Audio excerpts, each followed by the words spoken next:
আওয়ামী লীগ রাজনীতিতে ফিরে আসছে, এরকম একটা আশঙ্কা আওয়ামী বিরোধী যারা শক্তি রয়েছেন তাদের মধ্যে প্রবল আকার ধারণ করছে। এবং আওয়ামী লীগ কীভাবে আসবে, কখন আসবে, কার মাধ্যমে আসবে, এগুলো এখন নানাভাবে নানা মহল থেকে এই জিনিসগুলো বিশ্লেষণ করার চেষ্টা করছে। কেউ হয়তো বলার চেষ্টা করছেন যে শেখ হাসিনা ব্যক্তিগত জীবনে খুবই সাহসী এবং তার সাহস প্রমাণিত। তিনি কেবল যে ১৫ বছর ক্ষমতায় বসে সাহস দেখিয়েছেন তা নয়, ক্ষমতার বাইরে বিরোধী দলীয় নেত্রী হিসেবে সাহস দেখিয়েছেন, রাজনৈতিক দলের নেত্রী হিসেবে, রাজপথের নেত্রী হিসেবে সাহস দেখিয়েছেন এবং তার জীবনে সফলতা ব্যর্থতার যেখানে যেখানেই হয়েছে যা কিছু সব ক্ষেত্রেই তিনি সাহস দেখিয়েছেন, সাহস হারা হননি। কয়েকটা উদাহরণ দিই, যেমন ধরুন এরশাদ জামানাতে তার সমাবেশের উপর গুলি চালানো হলো, প্রায় 18 জন একেবারে নির্বিচারে স্পট ডেথ চট্টগ্রামে।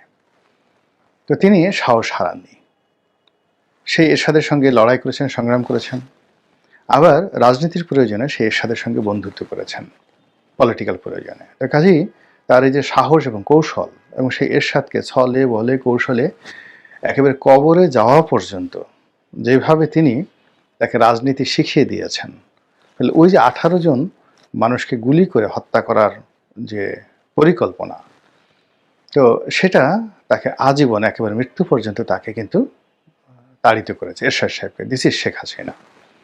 সেকেন্ড হলো 21শে আগস্টের গ্রেনেড হামলা, যারা দেখেছেন ওটা বিভৎস, ভীষণ রকম বিভৎস, নির্মম এবং নিষ্ঠুর, এবং যারা এই অপকর্ম করেছেন তারা সবাই অভিসম্পাতের যোগ্য। দুনিয়া এবং আখেরাতে তাদেরকে আল্লাহর বিচার এবং মানুষের বিচার দুটোই তাদের জন্য প্রযোজ্য।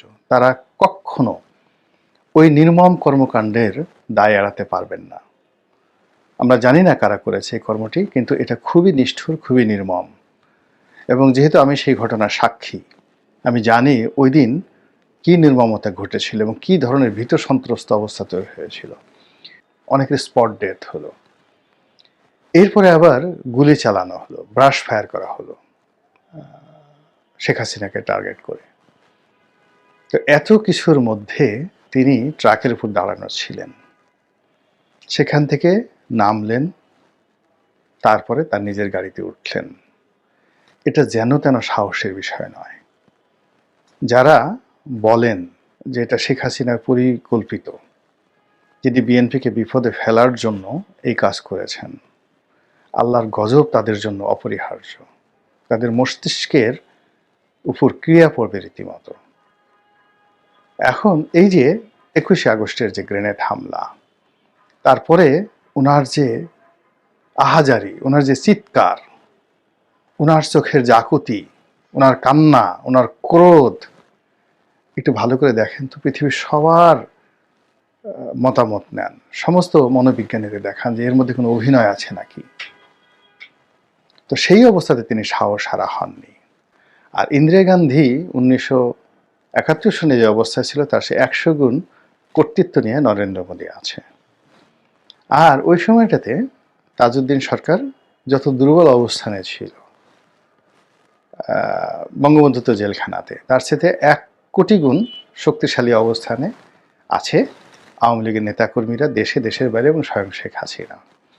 তো কাজেই তিনি যদি সাহস দেখাতে চান, টুস করে ঢুকে পড়তে চান, এটা কথার কথা নয়, এটি হতে পারে। এবং সেটা যদি হয় তাহলে কি যে হবে আমরা বলতে পারি না।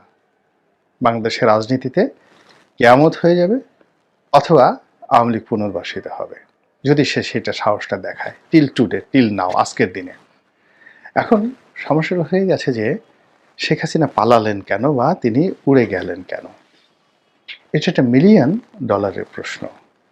শেখ হাসিনার সাথে যারা ছিলেন, এরকম প্রায় 1000 খানেক লোক, তারা খুবই নিরাপদে, কেউ এয়ারপোর্ট দিয়ে, কেউ সীমান্ত দিয়ে পালিয়ে গেলেন।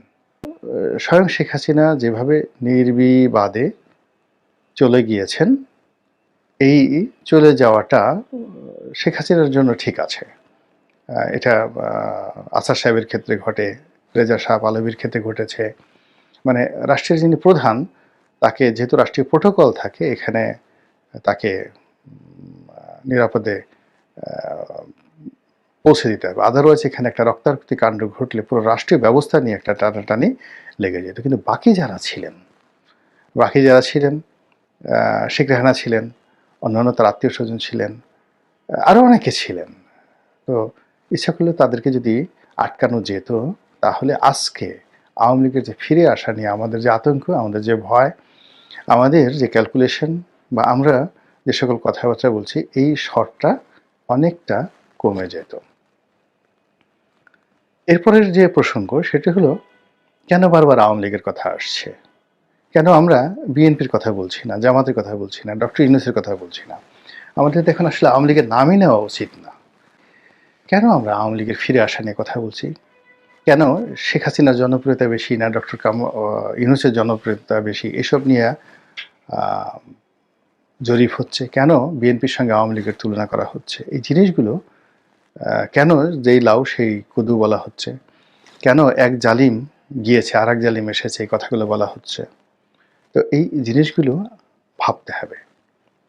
আমরা এই যে ১২০ দিনের মধ্যে যদি সফল হতে পারতাম, মানুষকে নিশ্চয়তা দিতে পারতাম, সব কিছুর গ্যারান্টি দিতে পারতাম, বিশ্বাস করেন ডক্টর মোহাম্মদ ইউনূসের অধীন শুধু আমরা 5 বছর নয়, উনি 5 বছর থাকতেন, 5 বছর পরে তারপরেও আমরা ওনাকে বলতাম যে আপনি আরও থাকেন, আর যদি আপনি না থাকেন তাহলে আপনি আমাদের রাষ্ট্রপতি হন।